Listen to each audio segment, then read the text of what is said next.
in his righteousness alone,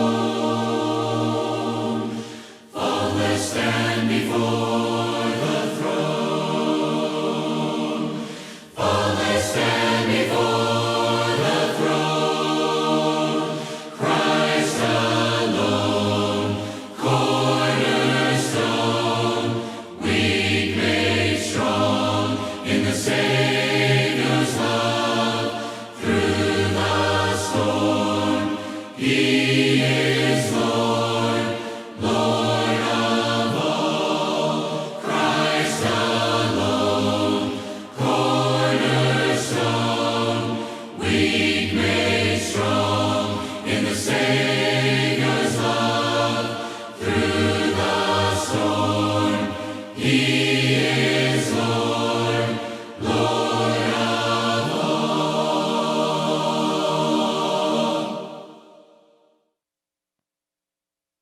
Hi, my name is Howard Hicks, and I'll be reading Exodus chapter 3, verses 18 through 20.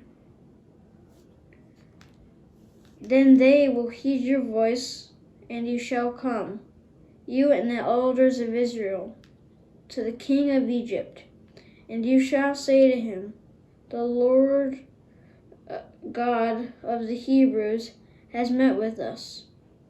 And now, please, let us go 3 days' journey into the wilderness that we may sacrifice to the Lord our God. But I am sure that the king of Egypt will not let you go. No, not even by a mighty hand. So I will stretch out my hand and strike Egypt with all my wonders which I will do in its midst. And after that he will let you go.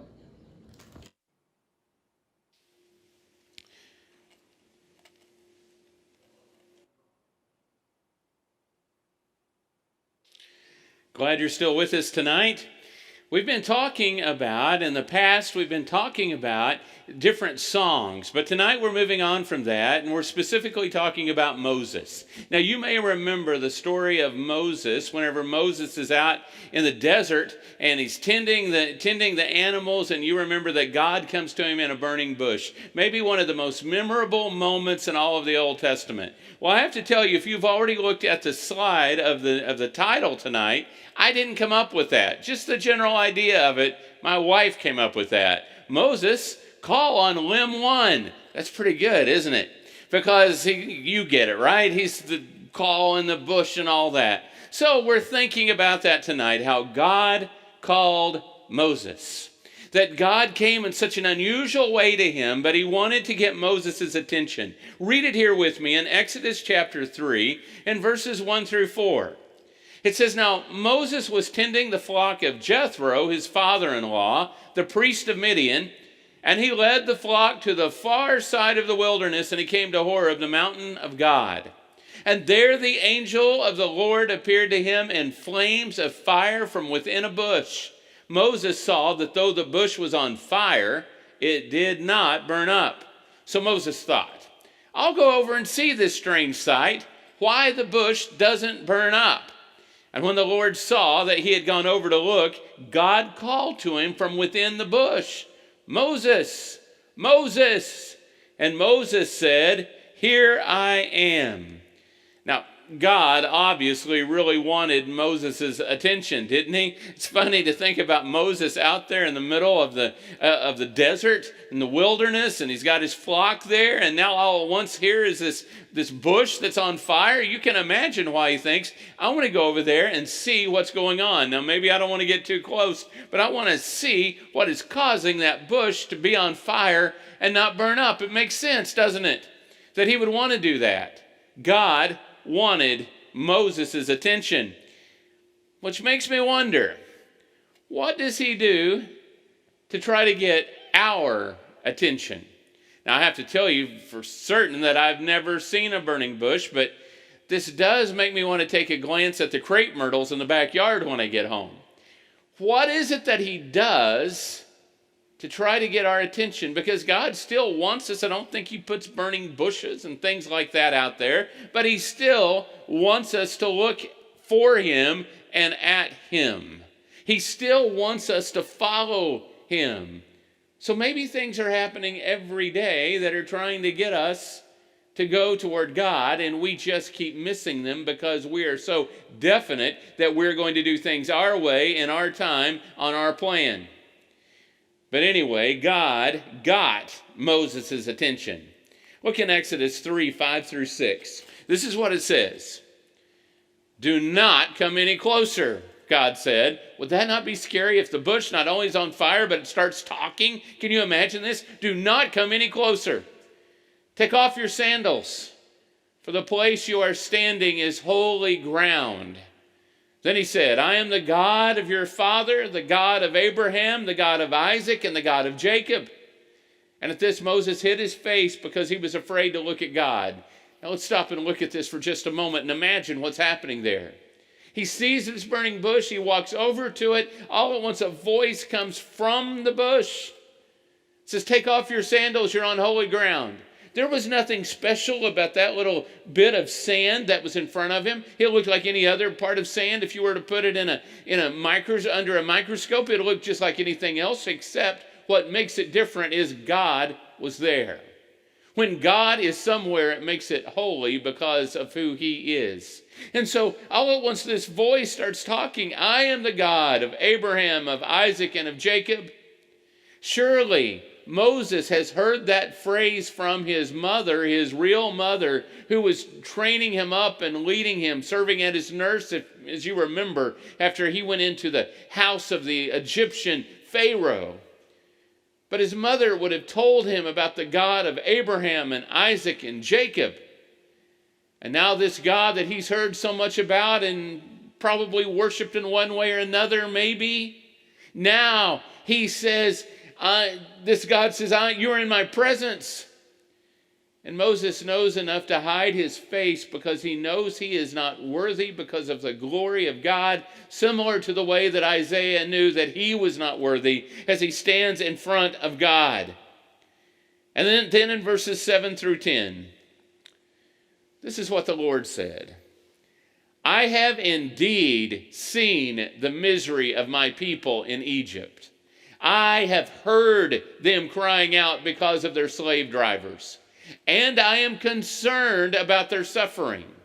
So I have come down to rescue them from the hand of the Egyptians and to bring them up out of the land into a good and spacious land, a land flowing with milk and honey, the home of the Canaanites and Hittites and Amorites and Perizzites and Hivites and Jebusites and Stalactites, and that last one's not in there.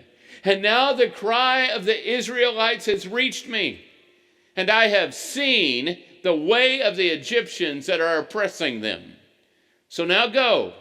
I am sending you to Pharaoh to bring my people, the Israelites, out of Egypt. Boy, this is incredible, isn't it? To think that God is saying all this to Moses, who's out there in the desert, and he's hearing all this from God himself. And God is saying, I've seen these terrible things happening. I know what's happening. Now, if you don't know the background of this story, this is it. That Joseph was in the land of Egypt, and he was part of that first family that would be Israel. And you might remember that Joseph was there, and things were good for Joseph, and all of his family came, and then they started reproducing and had lots and lots and lots of what we would call Israelites, until the point a new Pharaoh comes around. There's a new regime change, and he says, I don't like all these Israelites, and I'm going to make all these Israelites into slaves. Now God's people, instead of being mostly favored, have become enslaved. And so his people suffer for 400 years in slavery. And God comes to Moses, and God says to Moses, look, I know what's going on. I've heard God's people. I have seen my people. I have seen my people. I'm concerned about my people. And now I'm going to get them out of there. Except you're the one that's going to be doing the talking. You are the one that I'm sending. God was sensitive to the people's needs. Now, this might seem a little bit bizarre to you. It is a little bit to me because of the way I think. I'm very much in microwave generation. We want our problems fixed. If we have a problem today, then I assume that I can have it all fixed by tomorrow morning. It's not the way God works. Now, sometimes he works that way, but most of the time he doesn't. You know, it's that idea back in your car, if you have children or had children or have grandchildren, or you were a kid and you're back there and maybe you might be there with a brother or sister, and your brother or sister hits you and you yell, "Mom, Mom, he just hit me." And you're going to keep complaining until you hope the car stops and somehow they leave your brother or sister at Buc-ee's, right? That's what you want to happen. Not really, but you know what I'm saying. You want this to be taken care of instantly. And when you tell your children to be quiet, you want them to be quiet instantly, right? God sometimes does not work that way. And so God, over time, which God does not have time, and all this went on generation after generation, God says, I've heard them. I've heard them. I see it. I don't like it. And I'm about to work through it with them. And Moses, you are the guy. You are the man to take care of the problem. Moses doesn't want to do that.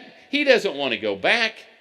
But in Exodus 3:11 through 14, the Bible says, "But Moses said to God, 'Who am I that I should go to Pharaoh and bring the Israelites out of Egypt?' And God said, 'I'll be with you.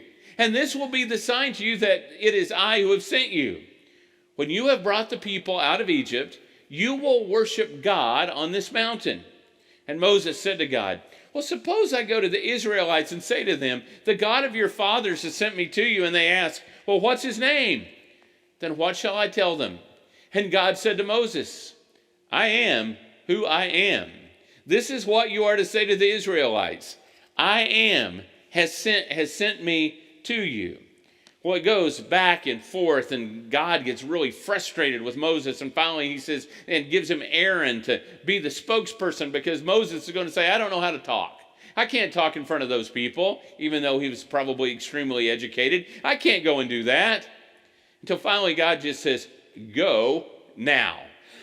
So that's what he'll end up doing. But Moses asked the wrong question. Moses said, "Who am I?" Doesn't sound like a bad question, does it? So let's stop for a minute and just think about, well, who is he? Well, he's an Israelite. You remember he was born in an odd time whenever the Pharaoh was killing all the male children born of the Israelites. But you remember his mother hid him in a little basket, put him down by the water, and Pharaoh's daughter found him. And so he was an Israelite, but he was raised in the Egyptian palace, raised like an Egyptian prince. And so whenever you think about that, when you see those shows on television, on the History Channel, or whatever it is you may watch about Egypt and history, just imagine Moses being raised in a place like that.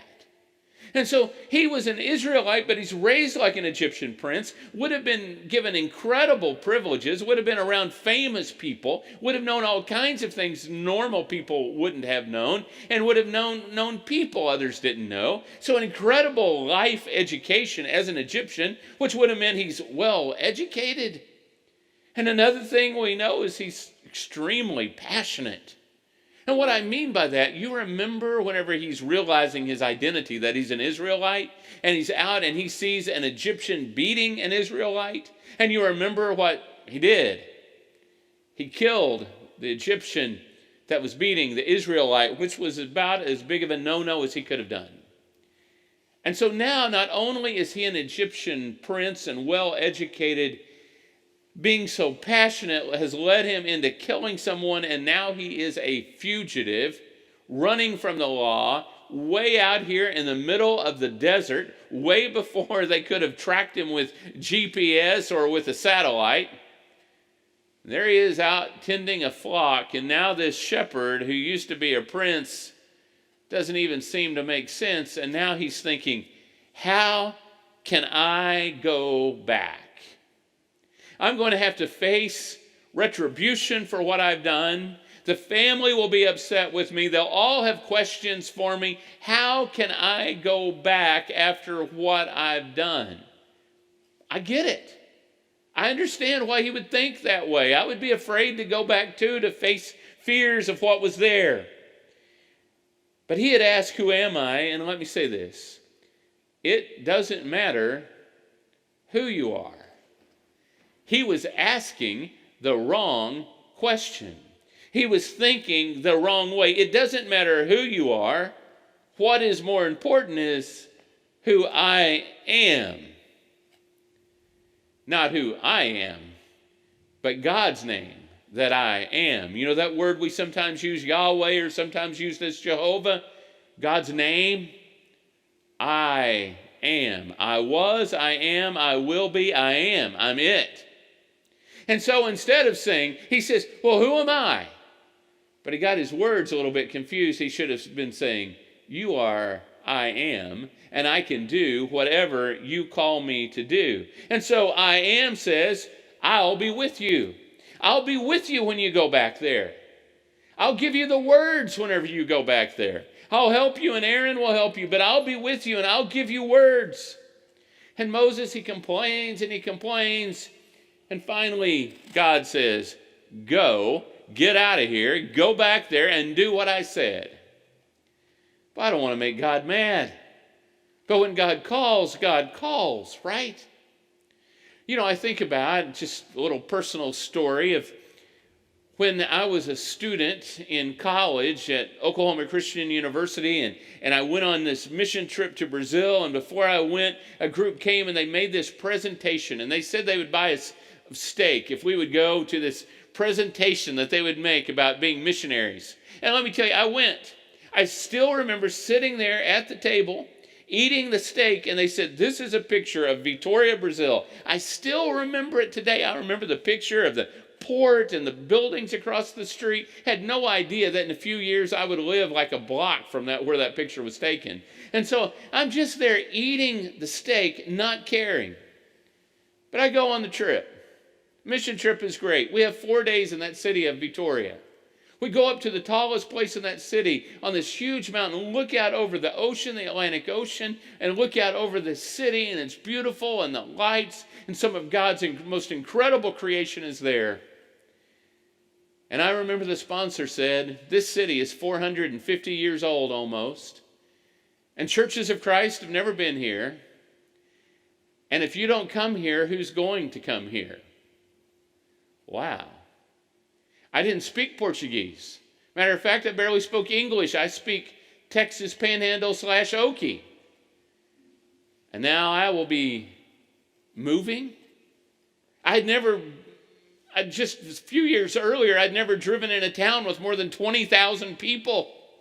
And I'll be living in this big city and driving and trying to figure out things that are in totally different rules than anything I've ever known. But do you know why we went? Because we felt the call to go. Was it logical to go? Not really. Did we make money because we went? No, we really lost money for going. Well, we went because we felt we had to go. Not in a mean way, but because we had to do that. We felt that along with their teammates. We had to do that. My life wouldn't have been complete without it. It's like the call of God. Did God talk in a bush? No. Did God talk from the mountain? No. But somehow it felt like it was what God wanted us to do. So this is my question for us tonight. Am I afraid to go? When God says go, am I afraid?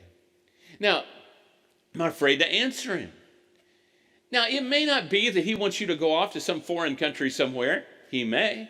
But it may not be that he wants you to do that. It may be that God is saying, I want you to be the very best clerk at the grocery store you can be.